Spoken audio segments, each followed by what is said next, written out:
नमस्कार, मी रचना लचके बागवे. 365 दिवस 365 स्टोरीज आपण कव्हर करत आहोत. या निमित्ताने रोज वेगवेगळ्या क्षेत्रात काम करणाऱ्या लोकांच्या आपण मुलाखती घेत असतो. आपल्या आयुष्याचा खूप महत्त्वाचा टप्पा म्हणजे आपलं लग्न.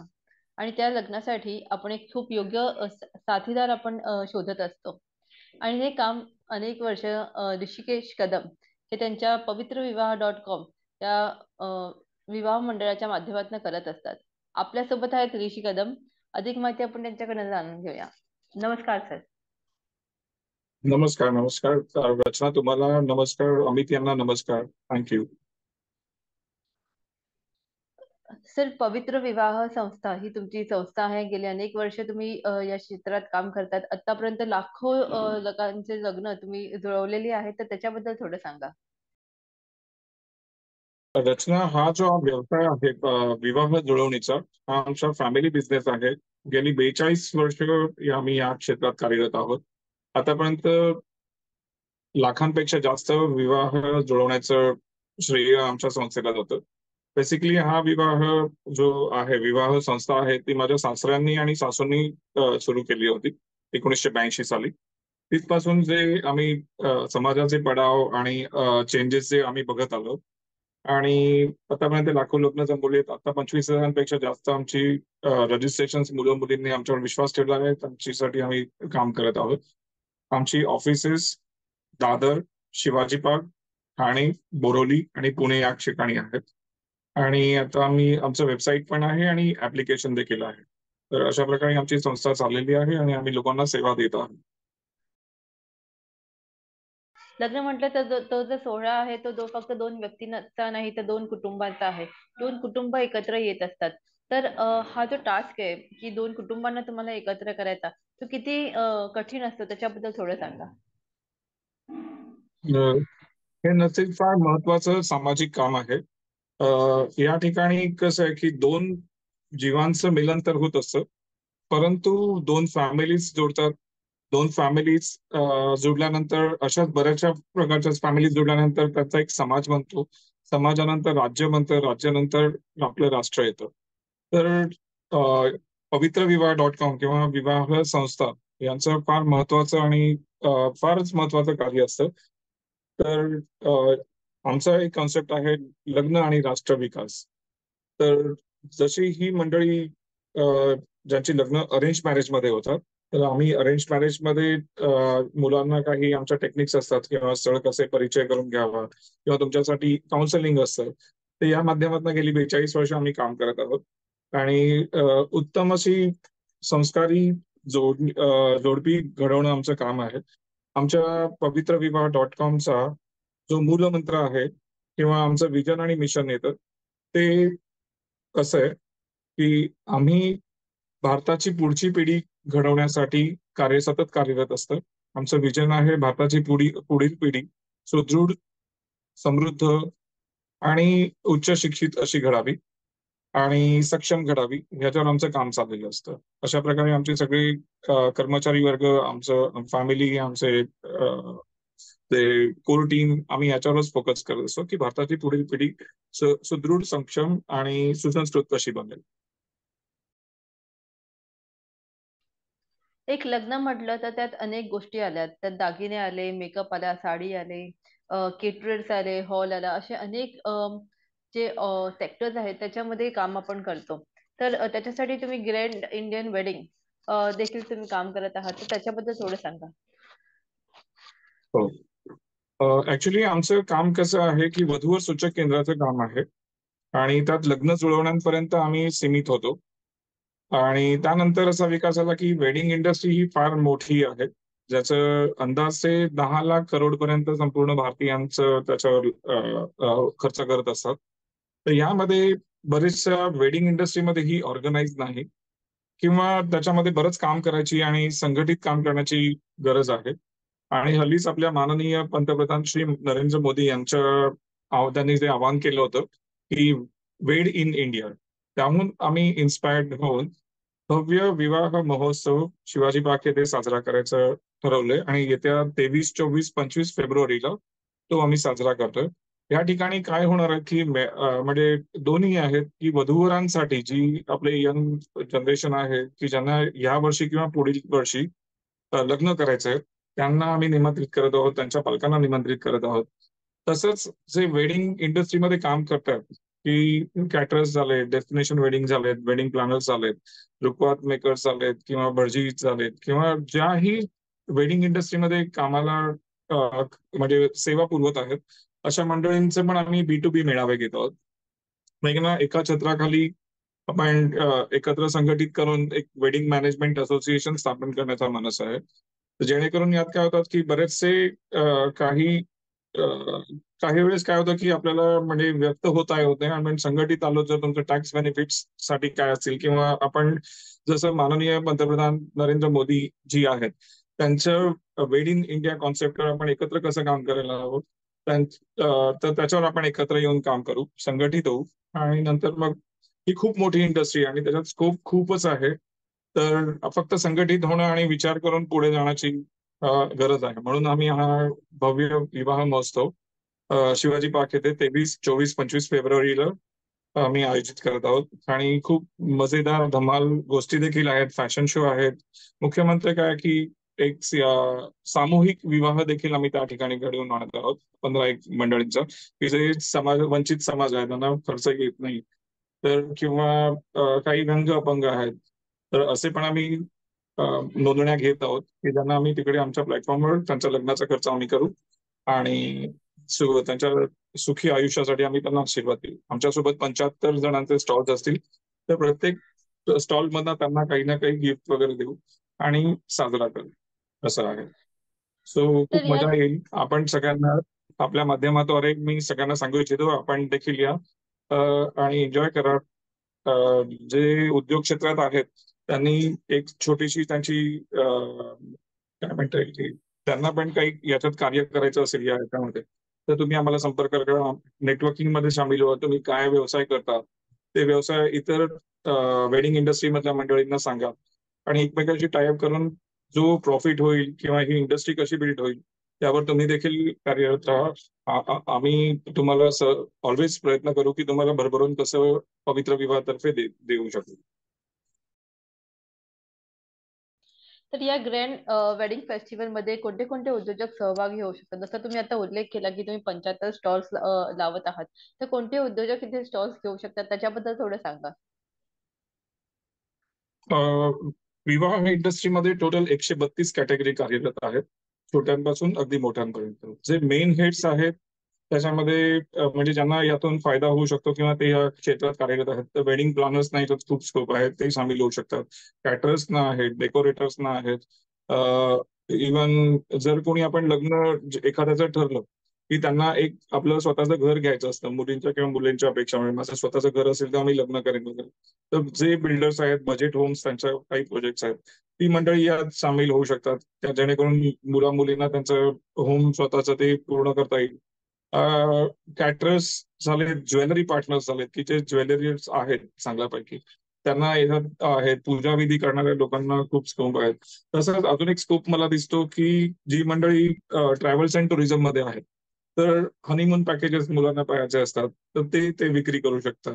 म्हणजे अशा कोणत्या कॅटेगरी नाहीत फक्त त्या विवाहाच्या म्हणजे विवाह या क्षेत्राला संलग्न आहेत.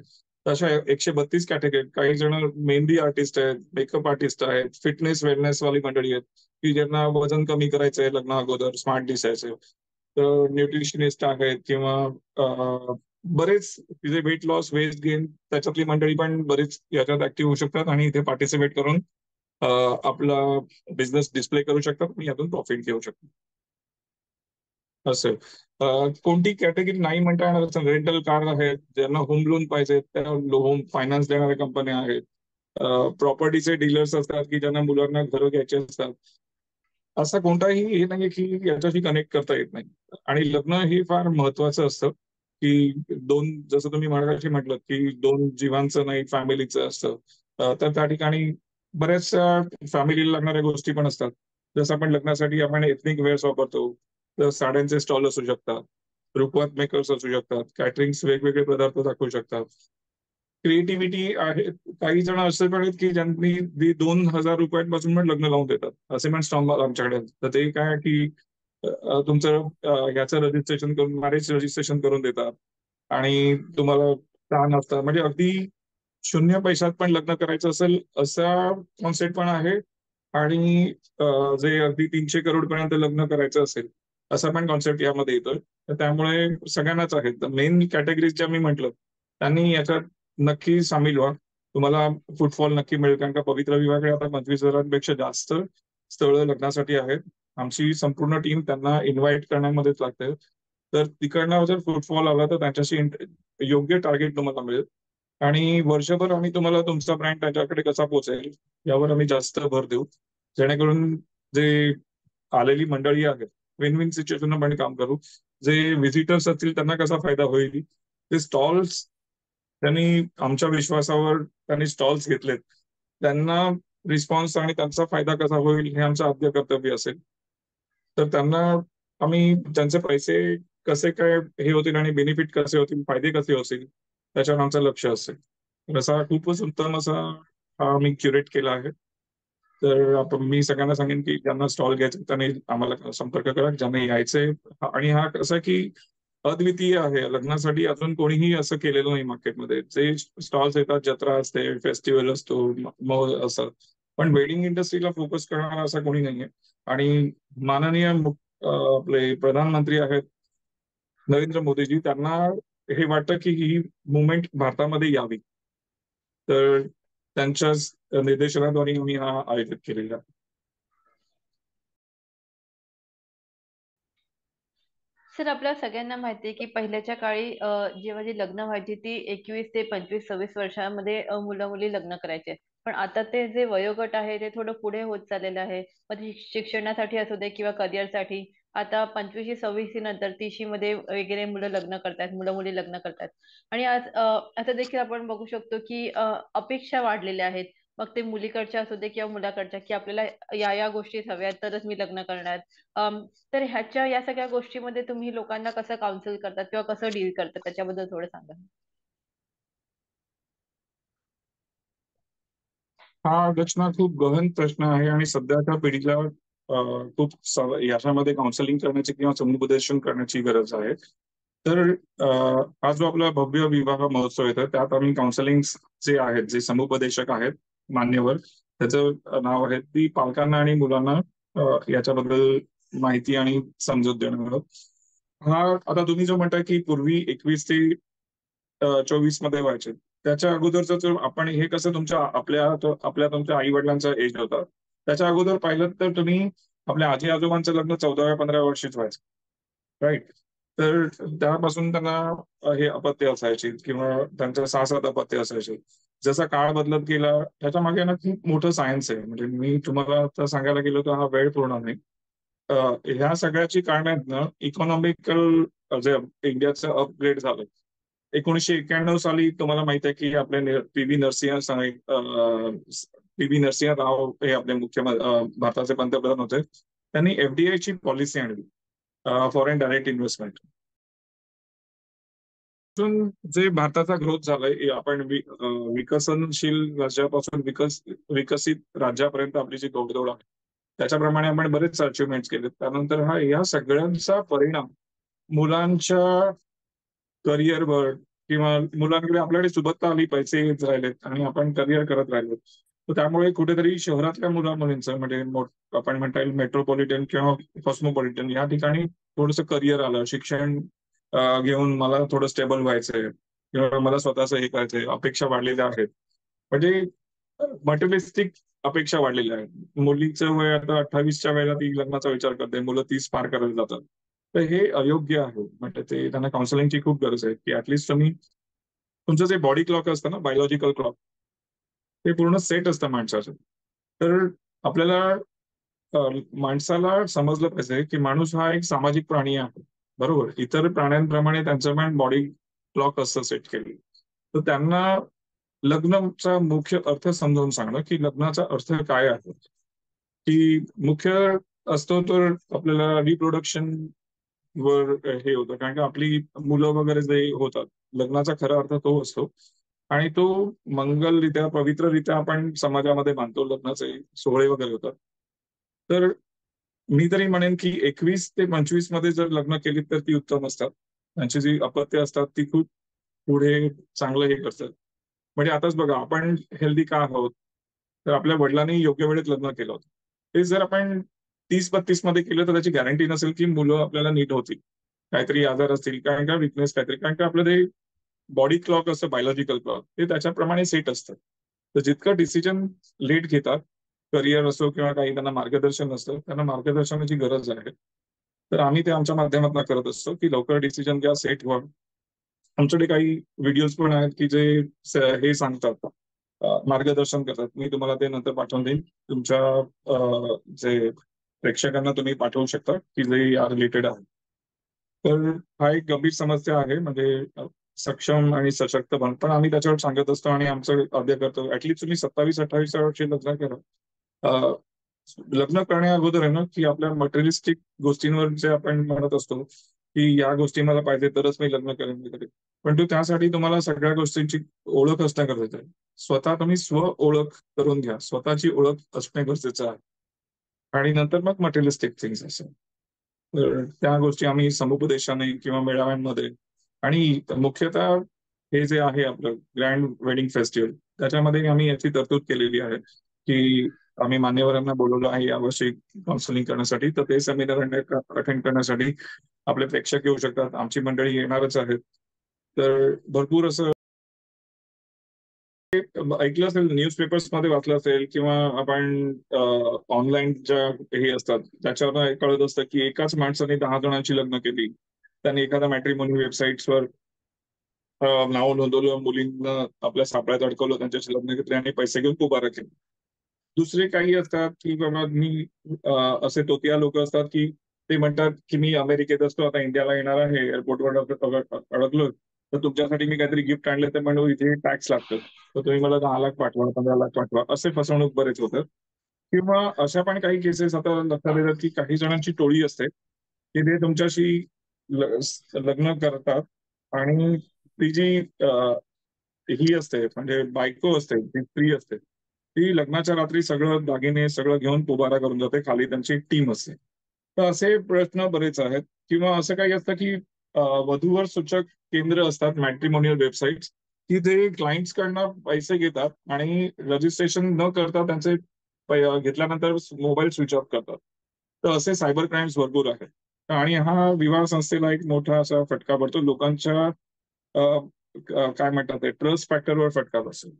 तर यासाठी मुंबई पोलीस तर करतच होते. तर आम्ही याकरता काय, तर मुंबई पवित्र विवाह.com आणि मुंबई पोलीस यांच्या संयुक्त विद्यमाने आम्ही तिथे एक सायबर गुन्ह्यांवरच्या लग्नविषयक सायबर गुन्ह्यांवर कसे गुन्हे केले जातात, तुम्ही सतर्क कसे राहावं आणि सामान्य लोकांना काय आवाहन करायचं, ते आम्ही तिथे एक सेमिनार ठेवलेलं. तर लोकांनी, प्रेक्षकांनी सगळ्यांनी यावं आणि अशा होणाऱ्या गुन्ह्यांपासून वाचावं आणि लोकांना सगळ्यांना त्याची माहिती द्यावी. असे असे करंट इश्यूज लग्नासंदर्भातले बरेच आम्ही त्याच्यात या कार्यक्रमात घेतलेले आहेत. तर एक शेवटचा प्रश्न विचारेन. तुम्ही स्वतः एक एक्स सर्व्हिसमॅन आहात, त्याच्यानंतर तुम्ही स्वतःचा व्यवसाय चालू केला आणि त्यासोबत पवित्र विवाहाचं देखील काम करताय. तर लोकांनी उद्योजकतेकडे वळावं, स्पेशली मराठी लोकांनी उद्योजकतेकडे वळावं, यासाठी देखील तुम्ही काम करता. तर त्याच्याबद्दल थोडं सांगा. उद्योजकता विकास करणं किंवा माणसं घडवणं किंवा त्यांना मदत करणं हे मला खूप आवडतं, माझं पॅशन आहे. तर मी पूर्व सैनिक होतो. 1993 सालापासून 2002 पर्यंत मी सैन्यात सीमेवर वगैरे कार्य केलं. तर त्यानंतर आल्यानंतर इथे मला जॉब ऑपॉर्च्युनिटीज किंवा याच्यात मला हे नव्हतं, तर मी थोडंसं क्रिएटिव्ह माइंडेड होतो. आणि त्या अनुषंगाने कुलकर्णी मॅडमशी माझे कनेक्ट होते, म्हणजे माझ्या मावशी होत्या त्या. तर त्यांनी मला इन्स्पायर केलं बेसिकली की तू इथे लग्न विषयक तू काम करायला सुरुवात कर, तिथे खूप मोठा स्कोप आहे. मी ते स्टडी केलं, पण त्यावेळेस माझं वय फार कमी होतं, मी पण लग्न नव्हतं झालं माझं.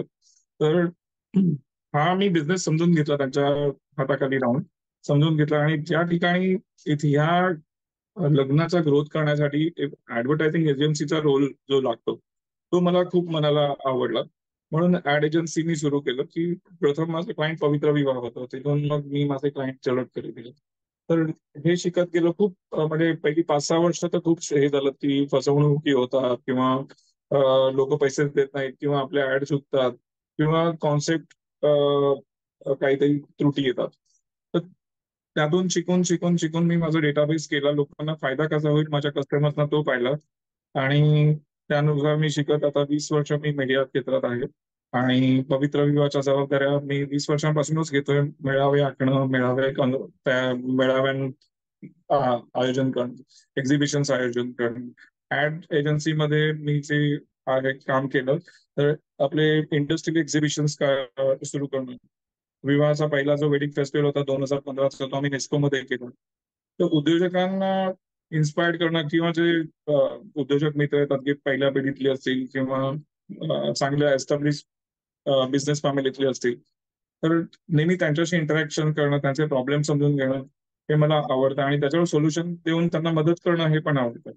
तर आतापर्यंत मी बऱ्याच जणांना मेंटोरिंग पण केलंय. आणि त्यांच्या ज्या समस्या असतात, तर त्या समस्या मी ऑलरेडी स्वतः फेस केलेल्या आहेत माझ्या म्हणजे यंग एज पासून. तर मला त्यांना सोल्युशन द्यावं असं आवडतं. आणि हा डेव्हलप करण्यासाठी कोणत्या क्वालिटीज लागतात त्या आहेत, तर तुम्हाला प्रथम स्व ओळख करावी लागते, की माझी स्वतःचीच ओळख आहे. मला कोणत्या क्षेत्रात माझं मन रमतं, तर त्या क्षेत्रात मी जर करिअर केलं तर माझं मन देखील रमेल. आणि सतत शिकणं कोणत्या ना कोणत्या गोष्टीतून, हे तुम्हाला फार महत्वाचं आहे. सतत मरेपर्यंत म्हणतात की मरेपर्यंत शिकणं म्हणजे, तर तुम्ही तुमचं पॅशन जर हा व्यवसाय असेल तर तुम्हाला शिकायला देखील आवडेल. आणि सतत आपले जे कस्टमर्स असतील ज्यांना आपण सर्व्हिस प्रोव्हाइड करतोय, किंवा जे आपलं प्रोडक्ट आपण बनवतोय, ते कस्टमर्सला कसं आवडत राहील, आणि त्याच्यावरती तुमचे कॉम्पिटिटर्स काय करतात त्यांच्या स्ट्रॅटेजीज तुम्हाला समजून घेता येतील. जगातल्या छोट्या मोठ्या ज्या इंटरनॅशनल करंट अफेअर्स तुम्हाला माहिती असायला हवीत. जगामध्ये कोणत्या पॉलिटिकल घडामोडी चालत असतात त्याच्यात तुम्हाला इंटरेस्ट ठेवायला लागतात. कारण का काय होतं की आपण म्हणतो की मी हा बिझनेस करायला गेलो, पण तू त्याच्यामध्ये अडचणीच येतात. नशीब हा पार्ट माझ्या नशिबात नाही, वगैरे वगैरे. पण तू ज्या मोठ्या गोष्टी असतात की रोल प्ले करत असतात, आता कुठेतरी समजा आपल्याला हे आली, काय म्हणतात रेसेशन आलं, किंवा कोरोना आला, तर ह्यांचे आपल्या छोट्या किंवा लघु किंवा मोठ्या बिझनेसवर इफेक्ट होणार. पण तो त्याच्या छोट्या गोष्टी असतात त्यावर तुमचं लक्ष असणं फार महत्वाचं आहे, की त्याचा इफेक्ट जाऊन तुमच्या बिझनेसवर, छोट्या बिझनेसवर, मायक्रो लेवलला काय प्रॉब्लेम होतोय, जर त्याचा मॅक्रो लेवल तुम्हाला माहित असायला पाहिजे जगभरात. तर असा अभ्यास अभ्यास करत तुम्ही इव्हॉल्व्ह होता. आणि त्यासोबत तुमच्या इंडस्ट्रीमध्ये जर काही एक्झिबिशन्स असतील, त्या एक्झिबिशन्सना पार्टिसिपेट करणं महत्वाचं असतं, कारण का सेम पियर्स किंवा सेम मंडळी असतात, ते नवनवीन डिस्प्ले करत असतात. तर त्या एक्झिबिशन्स मधनं पण आपल्याला शिकायला मिळतं. तर मी नवउद्योजकांना किंवा ज्यांना प्रोग्रेस करायचा आहे त्या मंडळींनी नक्कीच म्हणजे हा व्हिडिओ पाहिला तर त्यांना फायदा होईल. मला भेटू पण शकतात, मी तुम्हाला गाईड देखील करेन, आणि काय लीड्स हव्या असतात तर मी तुम्हाला लीड्स पण देऊ शकतो. तर अशा प्रकारे आहेत. आणि हे कसं होतं की एखाद्या सैनिकाच्या मनात त्या बालपणीच रुजलेल्या असतात ना ह्या गोष्टी, मदत करणं किंवा टाइम मॅनेजमेंट असेल, किंवा आपल्याला कमी बजेटमध्ये मोठं कसं करायचंय, तर हे जे काही गुण असतात ते आपण शिकू शकतो. असं. आणि मुख्य अजून एक गोष्ट असते की जे आपण भारतीय आहोत, तर राष्ट्रप्रथम ही भावना तुमच्यामध्ये असायला हवी. आणि तुमच्या हातात म्हणजे तुमच्या सोबतचे सहचारी असतील, किंवा स्टाफ असेल, किंवा तुमचे मित्र असतील, त्यांच्याशी तुम्ही कसं वागलं पाहिजे. ऑलवेज पॉझिटिव्ह हे करायला पाहिजे. कोणतेही जर प्रॉब्लेम्स येतात त्याला फेस कसं करू शकतो, आणि माणसं जोडा. कारण कोणता माणूस कोणाला तुम्हाला कोणतं सोल्युशन देत जाईल हे आपल्याला माहित नसतं. तर खूप मोठा असा मित्रपरिवार करा. बिझनेसमध्ये तुम्ही त्या घरामध्ये शांतता कशी राहील, कारण का घरामध्ये शांतता पण फार महत्वाचं असतं. तुमचे लाईफ पार्टनर असतात त्यांच्याशी तुमचं जे लिंक कसं असतं, त्यांना अंडरस्टँड करणं, त्यांच्याशी आपण बोलणं हे फार महत्वाचं असतं. हे 4-5 पॉईंट्स मी ते सांगितले, ते मला प्रत्यक्ष मी त्यातून फेस केले, आणि मला माहिती आहे माझी वाईफ किंवा मला असं मिळालं की ते व्यवसायातच होते, त्यामुळे घरात मध्ये अंडरस्टँडिंग चांगलं राहतं. तेव्हा मी व्यवसाय करतोय तर त्यांना माहिती आहे की हा कुठे जाऊ शकतो, नाही नाही याला उशीर का होतो किंवा नाही. तर या सगळ्या गोष्टी मॅटर्स करतात सक्सेसफुल बिझनेस मध्ये. आणि आता सध्या तरी म्हणायचं झालं की पुढची 10 ते 15 वर्ष भारतामध्ये खूपच चांगली आहेत, सुवर्ण काळ आहे. तर तुम्हाला फायनान्सच्या बाबतीत किंवा असं नाही होणार की तुमच्या आयडियाजना कोणी वाव नाही देणार. भारतामध्ये अशा स्कीम्स आहेत किंवा गव्हर्नमेंटचा अप्रोच असा आहे की तुम्हाला ते वाव मिळण्यासाठी, कर्ज काढण्यासाठी किंवा काही, तर त्या पण संधी तुम्ही शोधून घेत जा की जेणेकरून त्यातनं तुम्हाला हे मिळेल. आणि आता तुम्ही सेन्सेक्स तुमचा माहितीच आहे की मी लहानपणापासून बघत होतो तो 15,000वर होता, पण आता तो 72 वगैरे आहे. मोदी, मला असं वाटतं की हा साधारणतः मोदी पुन्हा गव्हर्नमेंटमध्ये आलेत तर हा 100 म्हणजे 1 लाखाच्या वरती देखील जाईल. तर माझ्या मते सगळंच प्रोग्रेसिव्ह आहे. इन्फ्रास्ट्रक्चर भारताचं खूप चांगलं होतंय. तर तुम्ही फक्त मेहनत करा आणि पॉझिटिव्ह राहा आणि पुढे नक्कीच जाल. भारतात जसं आपल्या सेंट्रल गव्हर्नमेंटने हे दिलं, $5 ट्रिलियनचं आपण 3 वर्षामध्ये एक $5 ट्रिलियन इकॉनॉमी करणार आहोत. तर मुख्य ध्येय त्याच्यातनंच बघा तुम्ही की $5 ट्रिलियन इकॉनॉमी डॉलर इकॉनॉमी करण्यासाठी गव्हर्नमेंट काय करते आणि त्या गव्हर्नमेंटच्या स्कीमचा आणि त्यांचा माझ्या बिझनेसवर काय इफेक्ट होणार. तर $5 ट्रिलियन डॉलर इकॉनॉमी लक्षात ठेवा, त्यानुसार तुम्ही बघा. आणि हल्लीच आपल्या फायनान्स मिनिस्टर सीतारामन यांनी सांगितलं की 2047 पर्यंत भारताची इकॉनॉमी $30 ट्रिलियन अमेरिकन डॉलर प्रमाणे होईल. तो हे फिगर नुसते असे नाही आहेत, तर त्याच्या मागचं त्यांचा शोध आहे, अभ्यास आहे. तर त्याला फॉलो करून तुम्ही छोटा छोटा बिझनेस तुमचे असतील ते प्रोग्रेस होणारच. ऑपॉर्च्युनिटी बघा आणि प्रोग्रेस करा, आज मी हे सांगू शकतो. डोक्यात मी ठेवा की $5 ट्रिलियन इकॉनॉमी कशी बनते आणि माझा उद्योग त्याच्यामध्ये काय कॉन्ट्रीब्युट करू शकतो. धन्यवाद सर. तुमच्या विविध कामाच्या माध्यमातून तुम्ही आतापर्यंत लोकांची सेवा केली आहे. मग ते मिलिटरी सर्व्हिस असू दे किंवा उद्योजकता निर्माण किंवा विवाह मंडळ, या माध्यमातून तुम्ही समाजसेवा देखील करत आहात. तर तुमच्या सगळ्या कामासाठी खूप खूप धन्यवाद. त्याचसोबत 365 दिवस 365 स्टोरीज यामध्ये सिरीज मध्ये सहभाग घेतल्याबद्दल धन्यवाद. थँक्यू. थँक्यू रचना, थँक्यू अमित, थँक्यू प्रेक्षक.